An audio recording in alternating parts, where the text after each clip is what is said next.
suñu gan mu sànniwaale ci kàddu muy honorable député Alioune Souaré honorable ñu ngi lay nuyu. maa ngi lay fay. mu ngi noonu dégg nga li Souleymane wax de. waaw xam nga Souleymane moom li mu wax je crois que c'est une analyse très pertinente. C'est parce que je crois que xëy na lenn rek laa dama dégg mu ne yéen décideurs yi ñun dañuy c'est-à-dire décideurs yi c'est l'exécutif. Exact. Et nous exerçons Absolument. le contrôle à votre nom. Absolument. Donc loolu tax à titre indicatif. Moi je pense que c'est important d'avoir effectivement ces données parce que umpale woon ne dernier référendum bi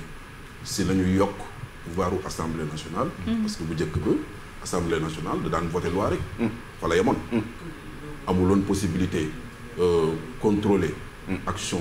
gouvernementale. amuloon aussi tamit possibilité pour évaluer les politiques publiques.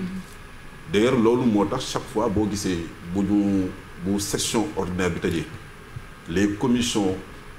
permanentes se déploient sur le terrain parce que dañuy voter budget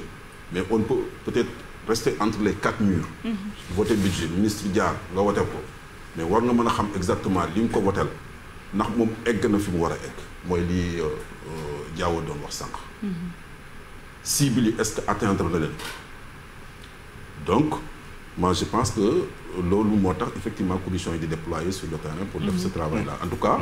je crois que commission yi commencé nañ ko récemment il y a une commission qui travaille sur les questions agricoles ils étaient à Kaolack pour voir maintenant préparation surtout kii mu dutati campagne hivernale donc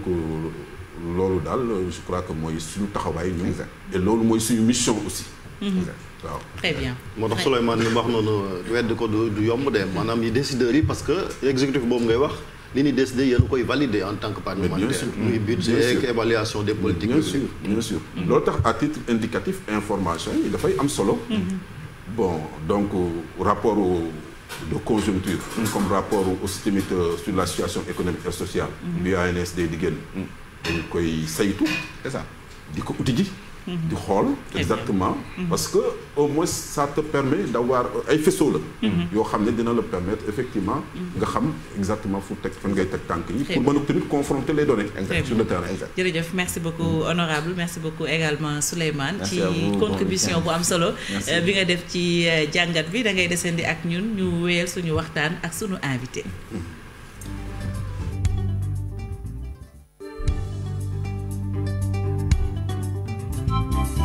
ngeen ko waxoon ca njalbeen ga honorable député Alioune Souaré la ñuy dalal moom nag bokk na ci liñ fas yéene waxtaane ci rek muy proposition de loi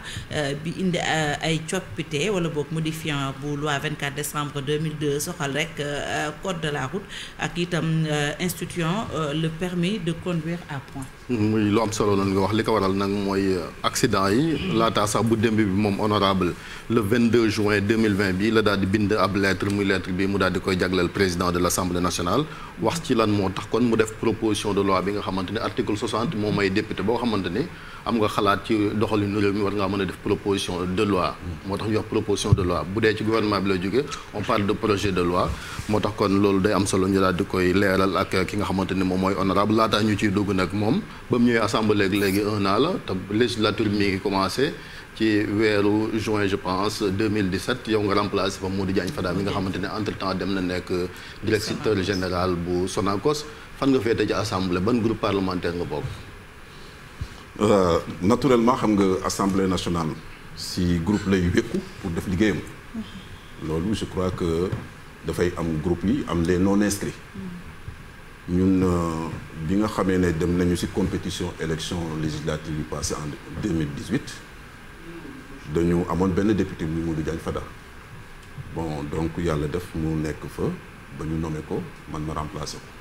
man bi ma ñëwee dama continuer parce que dañu naan doo remplacer nit ñëw changer la fa nekkoon parce que déjà bi nga xamee ne ñëw naa xamal na ma ne ma dañu war a travailler avec le groupe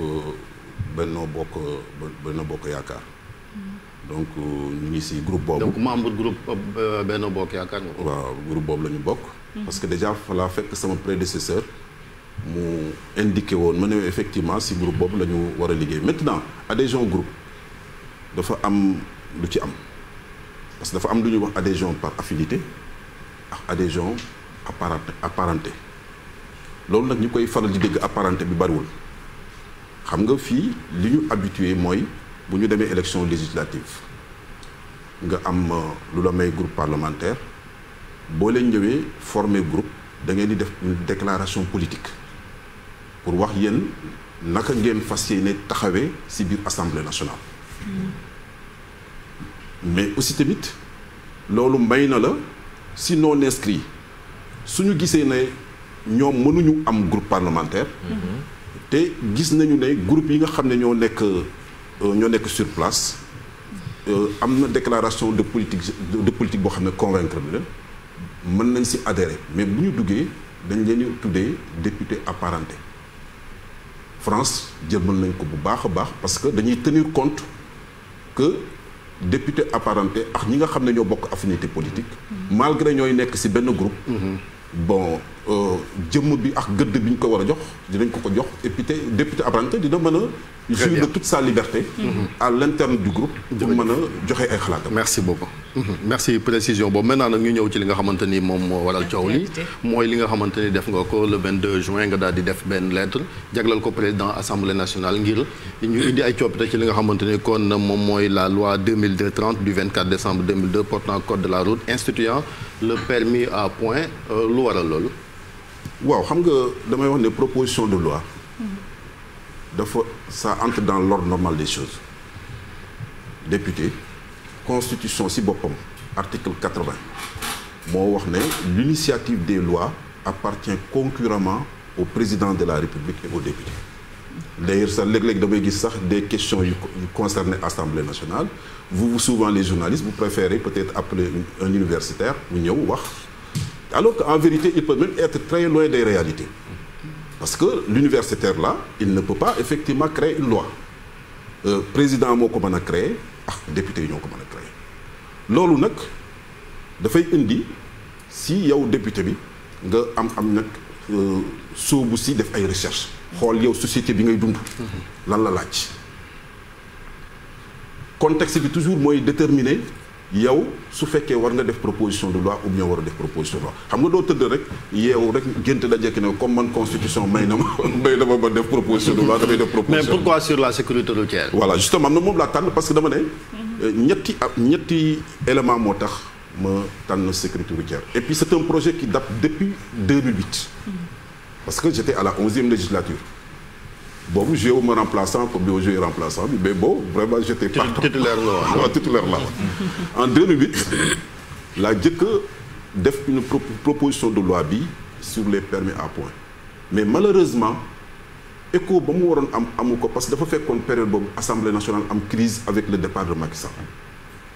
man bi may def proposition de loi boobu Macky Sall moo nekk président Assemblée nationale Habib Sy moo nekkoon le ministre des transports donc bi ma dellusee gis naa ne ça n'a pas beaucoup évolué et puis c'était une nécessité parce que tey ñun ñëpp ku si nekk am nga sa bopp mbokk bu accident mbaa mu wàññeeku si accident mbaa peut-être mu doxee ay cëram wàññeeku si accident ma ne lii lu ñor société bi la kon nag naa si gëstu pour xool exactement lan lañ si mën a def ñaareel ba ma ne nag dinaa xool li nga xam ne tey actuellement mooy kii nu mu tuddati rapport yi nga xam ne déjà ministère bi def na ko ñu pour càmbar nombre d'accidents yi nga xam ne ñooy am c'est-à-dire donc est-ce que ministère bi li mu am ci nombre d'accidents par at ndax xëj na jéggi na daye est-ce que aussi tamit ndax c'est gérable entre 500 et 600 par an. waaw mais maintenant le chiffre presque dafa déparé 1000 et quelques en 2012 1000 et quelques la déparé donc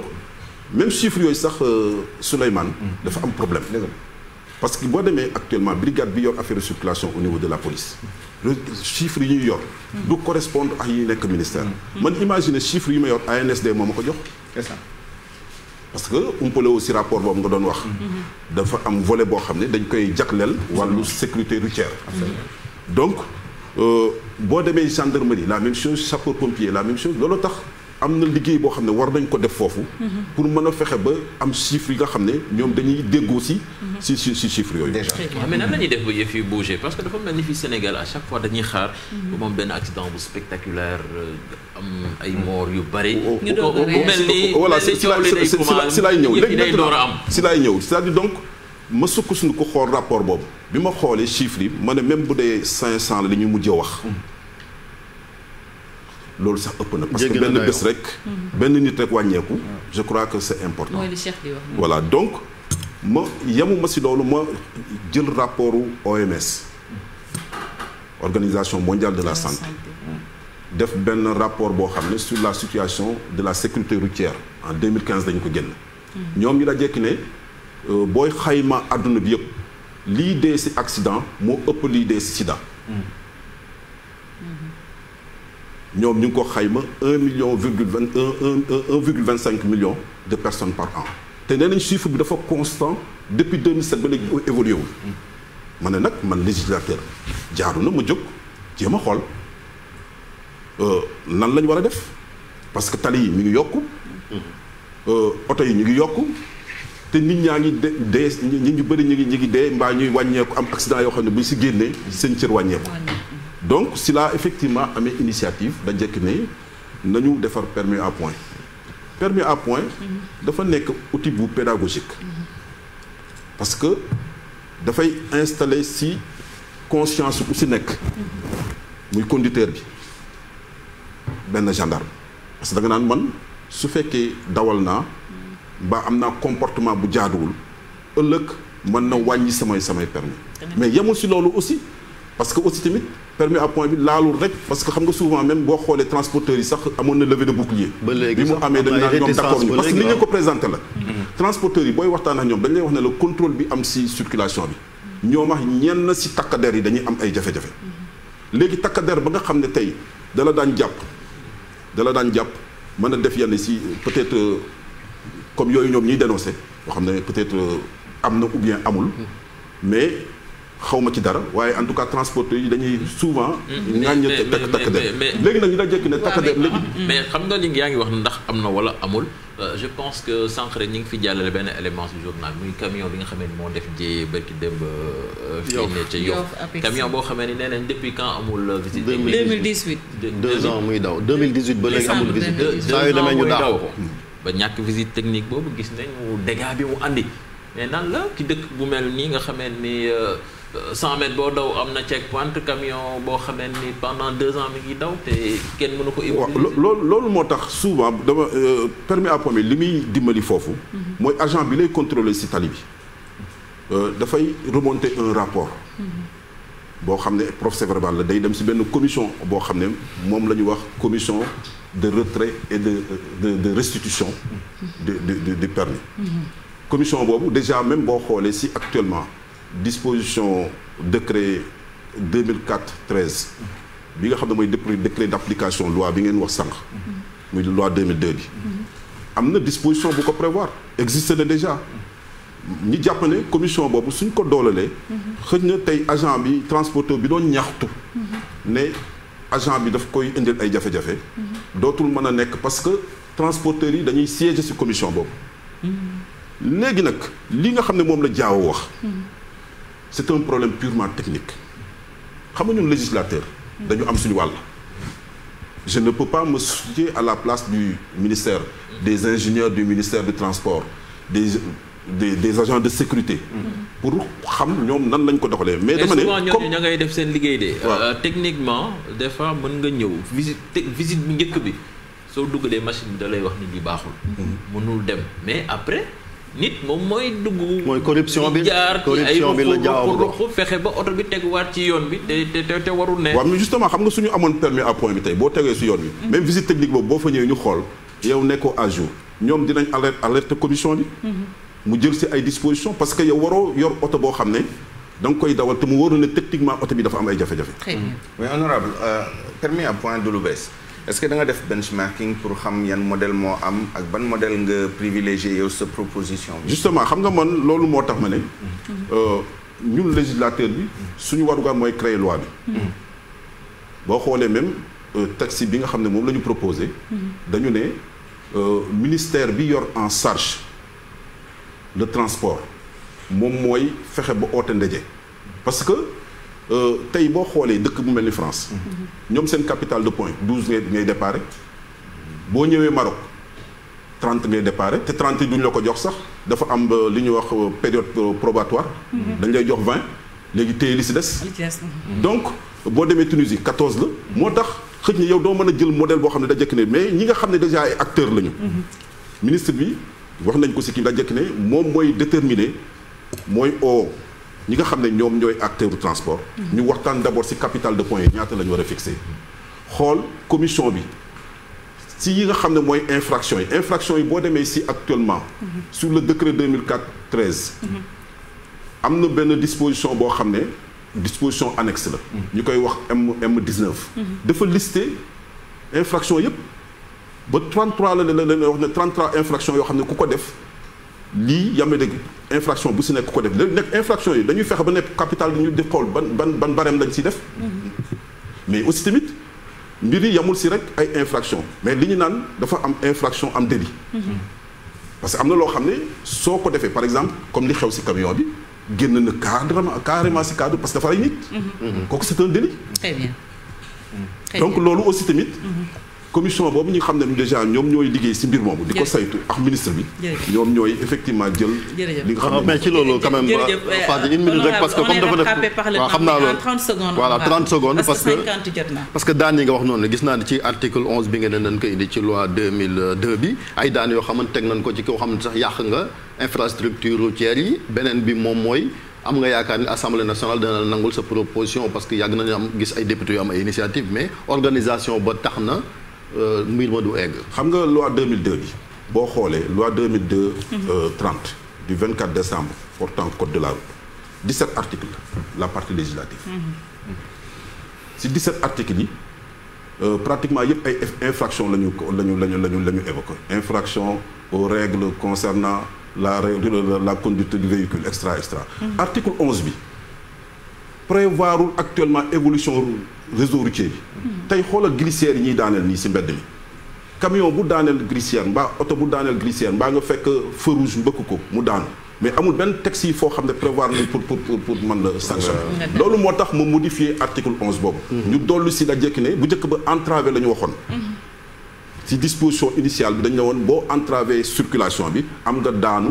effectivement 3 mois ba 5 ans ba 50 000 ba yame dégg donc 1 million léegi nag comme ñun suñu réseau routier bi dafa évoluer léegi ñu dolli si lépp loo xam ne équipement routier la problème bu proposition de loi wax nga ko fécondité bi nga xam ne moom la ñu war a am en matière d'initiative parlementaire des na procédure bi nag moo diis tey actuellement déposé na le président Moustapha Niasse tontu na ma wax ma ne ma mais man je ne suis pas rassuré que ne est-ce que ça va se réaliser mbaa déet parce que déjà actuellement il faut que bureau assemblée nationale examiner recevabilité bi bu ñu paree dañ koy jox président de la république moom mu toog saytu ko ba 10 jours mën na téye projet mais bu fekkee réagir ci 10 jours yi procédure dafay continuer léegi bu ñëwee ñu enregistré ko door ko yóbbu conférence des présidents xam nga France loolu daf ko président bi du jot du président de la république ci procédure bi bu ñu ko engagé duñ ko yónnee fii ni ñuy yónnee président de la république proposition de loi bi bu jógee bu ko président assemblée jotee rek bureau bi examiné ko dañ koy jox commission bi nga xam ne ñoo ci war a liggéey ñu auditionné ki nga xam ne moom mooy initiateur u très bien jërëjëf il faudra changer. jërëjëf honorable yaakaar naa tontu yi leer na doyalu ñu may waxtu yi moo ñu xoj may fàttali ne honorable député Alioune Souaré la ñu doon dalal ci info du matin moo nekkoon sunu gan ñaareelu pàcc bi léegi dañuy dem ci miroir régional inter